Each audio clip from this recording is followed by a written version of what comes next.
First பார்க்க போகிறது external conditioning or external treatment தான் பார்க்க போகிறோம். அது என்ன எக்ஸ்டர்னல் ட்ரீட்மெண்ட்னா, இப்போது இண்டஸ்ட்ரியில் நம்ம வாட்டரை பயன்படுத்த போகிறோம். அதை பாய்லரில் கொண்டு உடனே ஊற்றாமல் அந்த தண்ணியில் இருக்கிற ஹார்ட்னஸை ரிமூவ் பண்ணிவிட்டு அப்புறமா ஊற்றுறது, அந்த ப்ராசஸ்க்கு பேர் தான் எக்ஸ்டர்னல் கண்டிஷனிங், எக்ஸ்டர்னல் ட்ரீட்மெண்ட்னு சொல்லுவோம். ஓகேங்களா? இந்த எக்ஸ்டர்னல் ட்ரீட்மெண்ட்டு நம்மளுக்கு ரெண்டு ப்ராசஸ் இருக்குது. ஒன்று demineralisation or ion exchange process, இன்னொரு ப்ராசஸ் வந்து ஜியோலைட் ப்ராசஸ். ஓகேங்களா?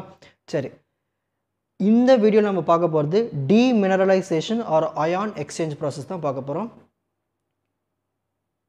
Ion exchange or demineralisation process.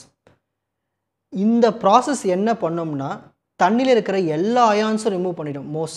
ஆல்மோஸ்ட்டாக ஆனயான்ஸும் சரி, கேட்டயான்ஸும் சரி. ஓகேங்களா? ஹாட் வாட்டரில் இருக்கிற ஆனயான்ஸ், கேட்டயான்ஸ் எல்லாத்தையும் ரிமூவ் பண்ணுறது தான் இந்த ப்ராசஸ்னுடைய வேலை. நார்மலாக ஒரு சாஃப்ட் வாட்டர் ஜியோலைட் ப்ராசஸ் மூலிமா, அடுத்த ப்ராசஸ் தான் ஜியோலைட் ப்ராசஸ். அந்த ஜியோலைட் ப்ராசஸ் மூலிமா நம்ம இந்த சாஃப்ட் வாட்டரை ப்ரொடியூஸ் பண்ணுவோம். அதில் வந்து ஹார்ட்னஸ் இருக்காது. என்ன ஹார்ட்னஸ் இருக்காது? ஹார்ட்னஸை ப்ரொடியூஸ் பண்ணுற அந்த அயான்ஸ் இருக்காது. கால்சியம் அயான்ஸ், மெக்னீஷியம் அயான்ஸ் இருக்காது. ஆனால் Na+, K+, SO4 2-, Cl-, அதாவது sodium ion, potassium, sulphate, chloride, இந்த அயான்ஸ்லாம் இருக்கும். இதுவே இந்த டீமினரலைசேஷன் ப்ராசஸில் எல்லா அயான்ஸுமே ரிமூவ் பண்ணிடும். கேட்டயான்ஸும் சரி, ஆனயான்ஸும் சரி. இதெல்லாம் நம்ம என்ன சொல்லலாம்னா, டீமினரலைஸ்டு வாட்டரில் கண்டிப்பாக என்ன இருக்காது? ஆனயான்ஸும் இருக்காது, கேட்டயான்ஸும் இருக்காது. ஸோ இதுலேருந்து நம்ம கன்க்ளூஷனுக்கு வரலாம், ஒரு சாஃப்ட் வாட்டரை டீமினரலைஸ்டு வாட்டர்னு சொல்ல முடியாது, ஆனால் டீமினரலைஸ்டு வாட்டரை சாஃப்ட் வாட்டர்னு சொல்லலாம்னு ஒரு ஸ்டேட்மெண்ட் சொல்கிறாங்க. ஓகேங்களா? சரி, இப்போது ஒரு டீமினரலைஸ்டு வாட்டர் ப்ராசஸ்க்கு முக்கியமாக தேவையான இந்த ரெசின், சிந்தட்டிக் ரெசின்னு சொல்லுவாங்க. இது என்ன பண்ணுன்னா அயான்ஸை எக்ஸ்சேஞ்ச் பண்ணிவிடும். ஓகேங்களா? பிசுபிசுப்பு தன்மை, தண்ணியை சுத்தப்படுத்துறதுக்கு இதை நம்ம பயன்படுத்துவோம். Demineralization process is carried out by using ion exchange resin. இது எப்படி இருக்கணும்? நல்ல லாங் செயினாக இருக்கும், நல்ல கிராஸ் லிங்க்டு இருக்கும். இதில் வந்து இன்சாலபிள் ஆர்கானிக் பாலிமரை பயன்படுத்தியிருப்பாங்க. குட்டி குட்டி போரஸ் இருக்கும், ஹோல்ஸ் இருக்கும். அந்த ஸ்ட்ரக்சர் உள்ள ரெசினை நம்ம பயன்படுத்த போகிறோம் இந்த ப்ராசஸ்க்கு. இந்த ரெசினில் நம்மளுக்கு சில ஃபங்க்ஷனல் குரூப்ஸ்லாம் அட்டாச் ஆகிருக்கும். ஓகேங்களா? அமைன் குரூப்பு, ஆசிட் குரூப், இந்த மாதிரி நிறைய ஃபங்க்ஷனல் குரூப்ஸ் அட்டாச் ஆகிருக்கும். இது என்ன பண்ணோம்னா அயான்ஸை எக்ஸ்சேஞ்ச் பண்ணுற ப்ராப்பர்ட்டிஸை ஸ்டார்ட் பண்ணிவிடும். ஸோ இதுதான் ரெசின். ஓகேங்களா? இதில் நம்ம ரெண்டு ரெசின் யூஸ் பண்ண போகிறோம். ஒன்று கேட்டயான் எக்ஸ்சேஞ்ச் ரெசின், அதுக்கு இன்னொரு பேர் கேட்டயான் எக்ஸ்சேஞ்சர். இன்னொன்று ஆனயான் எக்ஸ்சேஞ்ச் ரெசின், அதுக்கு இன்னொரு பேர் ஆனயான் எக்ஸ்சேஞ்சர். ஸோ ஃபஸ்ட்டு பார்க்க போகிறது கேட்டயான் எக்ஸ்சேஞ்சர். இப்போது இந்த ரெசின் எடுத்துப்போம், கேட்டயான் எக்ஸ்சேஞ்சர் ரெசின் எடுத்துப்போம். இந்த ரெசினில் என்ன ஃபங்க்ஷனல் குரூப் இருக்குன்னா, carboxylic acid group, COOH group இருக்குது, SO3H குரூப் இருக்குது இந்த ரெசினில். இது என்ன பண்ணோம்னா, எங்கெல்லாம் கேட்டயான்ஸ் இருக்கோ தண்ணியில், அந்த இடத்துல H+-ஐ ரீப்ளேஸ் பண்ணிடலாம் இந்த கேட்டயான் எக்ஸ்சேஞ்சர் மூலமா. இந்த கேட்டயான் எக்ஸ்சேஞ்சர் ரெசின் நம்ம ஈஸியாக ரெப்ரசன்ட் பண்ணுறது RH2. ஓகேங்களா? இது நம்ம ஈக்குவேஷன்ஸில் பயன்படுத்துவோம். என்னென்ன எக்ஸாம்பிள்ஸ்னால் சல்ஃபோனேட்டட் கோல்ஸ், சல்ஃபோனேட்டட் பாலிஸ்டரின், இது எல்லாமே இதில் நம்ம பயன்படுத்துவோம். நெக்ஸ்ட் ஆனயான் எக்ஸ்சேஞ்சர் பார்த்துட்டிங்கன்னா, இப்போ இந்த ரெசினில் நம்மளுக்கு என்னென்ன ஃபங்க்ஷன் குரூப் இருக்குன்னா, அமைன் குரூப்பும் ஆல்கஹால் குரூப் இருக்கும். அது ஹைட்ராக்சில் குரூப், NH2OH குரூப். இந்த ரெசினில் அது அட்டாச் ஆகிருக்கும். இது என்ன பண்ணோம்னா, தண்ணியில் இருக்கிற ஆனயான்ஸை வந்து எக்ஸ்சேஞ்ச் பண்ணி விட்டுரும். ஹாட் வாட்டரை கூட, ஹாட் வாட்டரில் இருக்கிற ஆனயான்ஸ் எல்லாத்தையும் எக்ஸ்சேஞ்ச் ஆகிடும். இதை ரெப்ரசன்டேஷன் பண்ணுறதுக்கு ROH ட்வைஸ், அங்கே வந்து RH2 கேட்டயான் எக்ஸ்சேஞ்ச் இருக்குது, ஆனயான் எக்ஸ்சேஞ்சருக்கு ROH ட்வைஸ். இதுக்கு எக்ஸாம்பிள் பார்த்துட்டிங்கன்னா, கிராஸ் லிங்க்டு குவாட்டர்னரி அமோனியம் உப்பை பயன்படுத்தலாம், இல்லை யூரியா ஃபார்மால்டிகைட் ரெசினை பயன்படுத்திக்கலாம் இந்த ஆனயான் எக்ஸ்சேஞ்சருக்கு. இப்போது ப்ராசஸ்க்குள்ளே போயிடுவோம். ஃபஸ்ட் இங்கே பாருங்கள், இதுதான் கேட்டயான் எக்ஸ்சேஞ்சர், ஆனயான் எக்ஸ்சேஞ்சர். இதில் தான் நம்ம தண்ணி ஊற்றுவோம், ரா வாட்டர். இதுக்குள்ளே கேட்டயான் எக்ஸ்சேஞ்சுக்குள்ளே போயிட்டு எல்லா கேட்டயான்ஸும் ரீப்ளேஸ் ஆகிடும் H+-ஆக.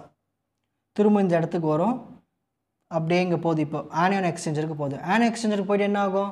அங்கே இருக்கிற ஆனயான்ஸ் எல்லாம் ரீப்ளேஸ் ஆகிடும். ஓகேங்களா? திரும்ப வெளியில் வரும்போது நம்மளுக்கு இந்த கேட்டயான்ஸும் போய்டும், ஆனயான்ஸும் போய்டும். டீஅயனைஸ்டு வாட்டர் வெளியில் வரும். அது என்ன டீஅயனைஸ்டு வாட்டர்னா, அயான்ஸே இல்லாத வாட்டராக வரும்.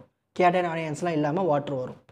ஓகேங்களா? ஸோ இந்த கேட்டயான் எக்ஸ்சேஞ்சரை திரும்ப ரீபில்ட் பண்ணுறதுக்கு இங்கே டைல்யூட் HCl வச்சுருப்பாங்க. ஓகேங்களா?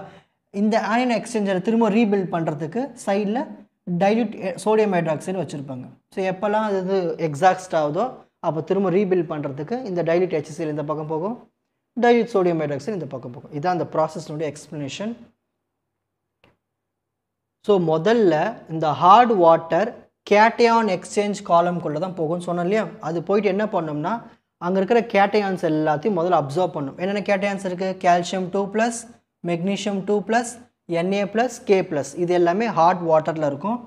அது அப்சர்வ் பண்ணி என்னவா மாற்றி விட்டுறோன்னா நம்மளுக்கு அடுத்த ஸ்டேஜுக்கு கொண்டு போயிடும், எல்லாமே ரீப்ளேஸ் ஆகிடும்.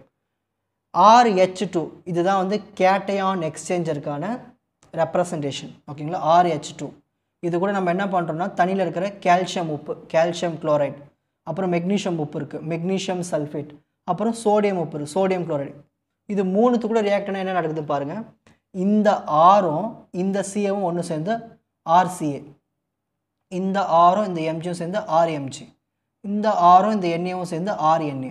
அப்போ நம்மளுக்கு வெளியில் என்ன வருது? ஆசிடாக வெளியில் வரும் பாருங்கள். இந்த ஹெச்சும் இந்த சிஎலும் சேர்ந்தா HCl, இந்த ஹெச்சும் SO4 சேர்ந்தா H2SO4 சல்ஃபூரிக் ஆசிட், இந்த ஹெச்சும் சிஎலும் சேர்ந்தா ஹைட்ரோக்ளோரிக் ஆசிட் HCl. ஸோ நம்மளுக்கு ஆசிட்ஸ்லாம் தனியாக பிரிஞ்சு வந்துடும். ஸோ இது வந்து கேட்டையான்ஸ் எல்லாமே exchange ஆகிட்ருக்கும். The cation free water is then passed through the anion exchange column. இப்போ இதெல்லாம் ரியாக்ஷன் நடந்துச்சுங்களா? இப்போ எங்கே போகுது? இப்போது ஆனியன் எக்ஸ்சேஞ்ச் காலமுக்கு போகுது. அங்கே போயிட்டு என்ன ஆகும்? சில ஆனியான்ஸ்லாம் அப்சர்வ் ஆகும். ஏன்னா தண்ணியில் என்னென்ன ஆனியான்ஸ்லாம் இருக்குது?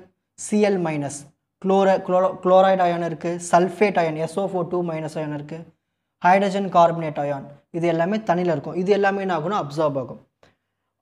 R-OH twice இதுதான் வந்து ஆனியான் எக்ஸ்சேஞ்சருக்கான ரெப்ரசன்டேஷன். இது என்ன நடக்குது? தண்ணியில் இருக்கிற HCl H2SO4 இருக்குது, இங்கே ஃபார்ம் ஆச்சுங்களே அந்த HCl இந்த H2SO4 கூட ரியாக்ட் ஆகுது.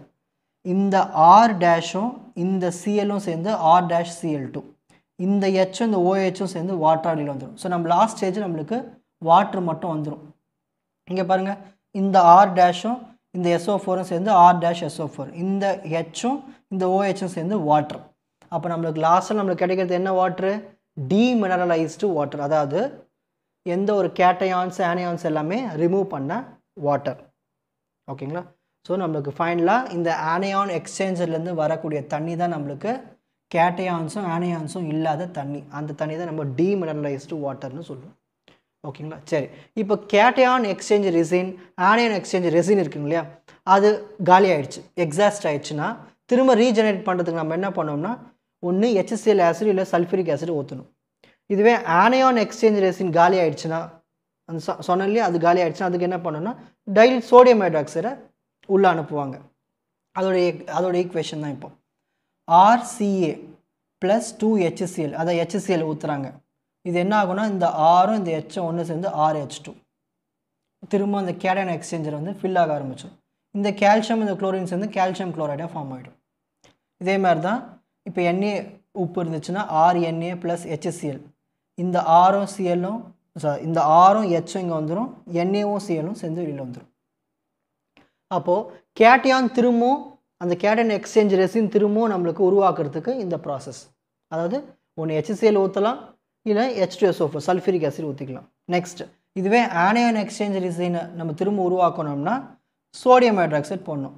இந்த R-Cl2 அங்கே கிடச்சிருக்கு, இங்கே பாருங்கள், இந்த ஈக்குவேஷன் கிடச்சிருக்கும், இங்கே பாருங்கள் R-Cl2, இந்த இடத்துல RCA RNA எடுத்திருப்பாங்க. இங்கே பாருங்கள் RCA RNA வந்து கேட்டையானுக்கு, ஆனியானுக்கு வந்து R-Cl2. இப்போ நம்ம சோடியம் ஹைட்ராக்சைடை போட்டோன்னே என்ன ஆகும்? இந்த R- இந்த OH ஒன்று சேர்ந்து R-OH2 ஆனியான் எக்ஸ்சேஞ்ச் ரெசின் திரும்ப ஃபார்ம் ஆக ஆரம்பிச்சிடும். இந்த சோடியமும் இந்த குளோரின் சேர்ந்து சோடியம் குளோரைடாக வெளியில் வந்துடும். ஸோ இப்படி தான் வந்து நம்ம அந்த ப்ராசஸை ரிப்பீட்டடாக பண்ணிகிட்டே இருப்பாங்க. இதோடைய அட்வான்டேஜஸ் டிஸ்அட்வான்டேஜஸ் பார்க்கலாம். இந்த ப்ராசஸில் நம்ம எந்த மாதிரி வாட்டர்லாம் ட்ரீட் பண்ணலன்னா ரொம்ப அசிடிக்காக அல்கலைனாக இருக்கிற வாட்டரை பயன்படுத்திக்கலாம் ட்ரீட் பண்ணுறதுக்கு. இந்த வாட்டரில் கிடைக்கிறது நம்மளுக்கு வெரி லோ ஹார்ட்னஸாக தான் இருக்கும். ஓரளவுக்கு நல்லா அந்த ஆனியான்ஸ் கேட்டையான்ஸில் ரிமூவ் ஆகிடும். Nearly 2 ppm 2 parts per million வரைக்கும் நம்மளுக்கு கிடைக்கும். கால்சியம் 2+, மெக்னீஷியம் 2+ மட்டும் ரிமூவ் பண்ணாமல் சோடியம், பொட்டாசியம், சல்ஃபேட், குளோரைடு இது எந்த அயான்ஸும் ரிமூவ் பண்ணுது இந்த ப்ராசஸ். ஸோ அது ஒரு பெட்டர் ப்ராசஸ். ஆனால் இது வந்து எக்யூப்மெண்ட் ரொம்ப காஸ்ட்லி. ரொம்ப எக்ஸ்பென்சிவ் கெமிக்கல்ஸ்லாம் தேவைப்படும் இந்த ப்ராசஸ் பண்ணுறதுக்கு. அது ஒரு டிஸ்அட்வான்டேஜ். தண்ணியில் ஏதாவது டர்பிடிட்டி கலங்கல் தன்மை இருந்துச்சுன்னா அப்போது இரும்பும் மேங்கனீஸும் நம்மளால் என்ன பண்ண முடியாது, ட்ரீட்மெண்ட் பண்ண முடியாது. ஏன்னா டர்பிடிட்டி என்ன பண்ணோம்னா இந்த இரும்பு மேங்கனீஸ் எல்லாத்தையும் ஸ்டேபிள் காம்பவுண்டாக ஃபார்ம் ஆக்கி விட்டுரும் அந்த ரெசின் கூட. ஸோ இது ஒரு பிரச்சனை இதில் இதுதான். ஓகேங்களா? மற்றபடி பெஸ்ட் அட்வான்டேஜ் தான் இது. இப்போது ஸ்க்ரீன்ஷாட் டைம். இன்ட்ரோடக்ஷன். டீமினரலைஸ்டு வாட்டர்னா என்னென்ன,